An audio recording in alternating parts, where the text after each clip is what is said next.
quality of the Raw Tag Team division compared to SmackDown's Tag Team division is very noticeable, with SmackDown clearly having the higher skilled competitors. In SmackDown, you have a lot of serious high caliber tag teams such as the Usos, the New Day, and the Bar.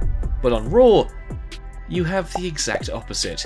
A lot of, dare I say, jobbers, such as The Ascension and Hawkins and Ryder, as well as comedy acts such as the B-Team and Heavy Machinery.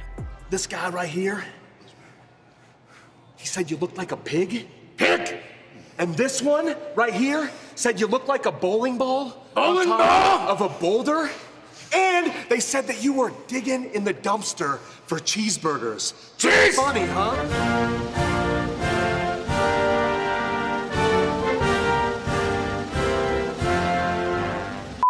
The 2019 Superstar shakeup could change all this by balancing out the tag team division as a whole.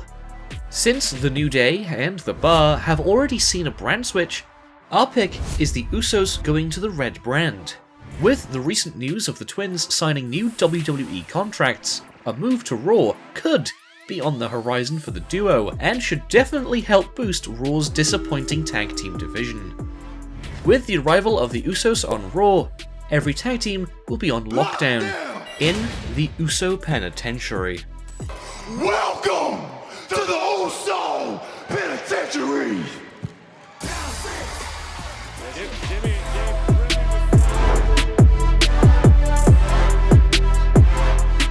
There is no question to how talented Andrade Cien Almas is in the ring. Or should I say Andrade? Why do the WWE always have a need to shorten every wrestler's name? Next thing you know, The Miz is going to be known as The, and R-Truth as R. It's stupid. Whatever. But back to my point. Andrade always delivers top quality matches week in and week out, and his performances have even got him noticed by the chairman himself, who was reportedly very impressed with Andrade, particularly with his work against AJ Styles, better known as AJ.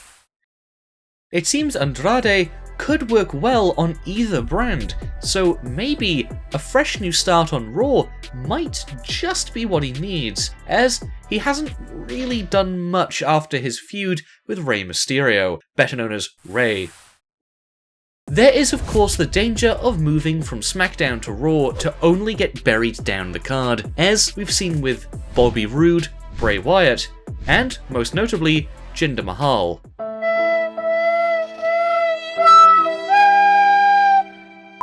But if Andrade can replicate the same top caliber matches that we have seen him do on SmackDown, then we should hopefully have nothing to worry about.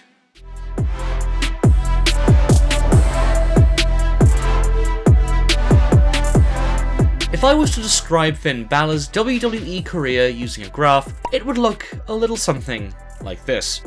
As you can see, Balor has had his ups and downs since joining the Red brand as part of the 2016 WWE Draft. He started at an all-time high when he became the very first Universal Champion, but his reign as Universal Champion only lasted a day, as he had to relinquish the title due to injury.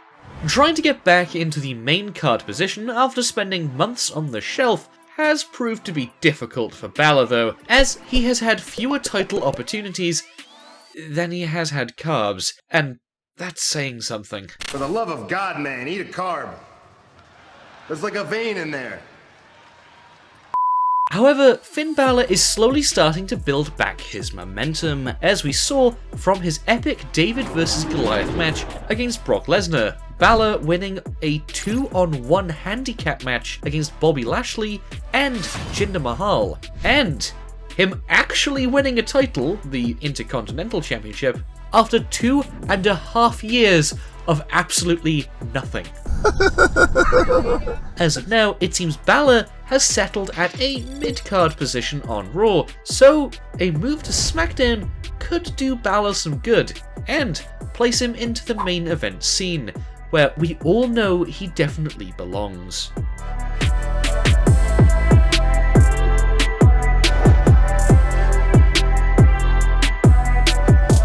SmackDown Live is known as the house that AJ Styles built. And that's for a good reason. AJ Styles has had 2 impressive WWE Championship reigns on the blue brand, the first run lasting 140 days, and the second run lasting 371 days, the longest in SmackDown history under the brand extension.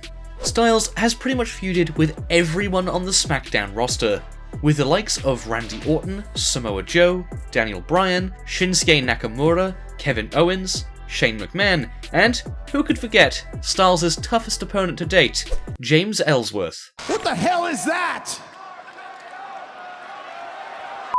A switch to the red brand might be a good opportunity for Styles to remind everyone why he is known as the Phenomenal One, by putting his skills to the test against a new set of superstars on Raw.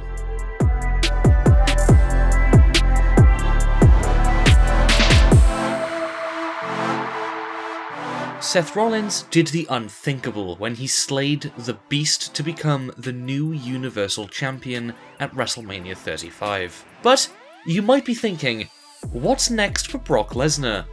Could he be done with the WWE?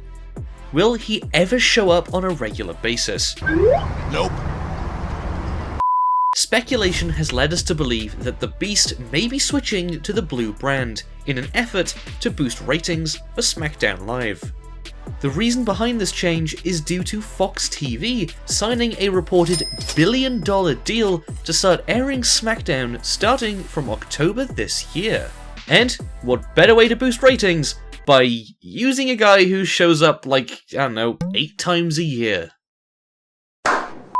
An advert that aired during the coverage of a NASCAR race pretty much confirmed Brock Lesnar's move to SmackDown, as he is advertised to make an appearance for the Fox TV SmackDown show in October.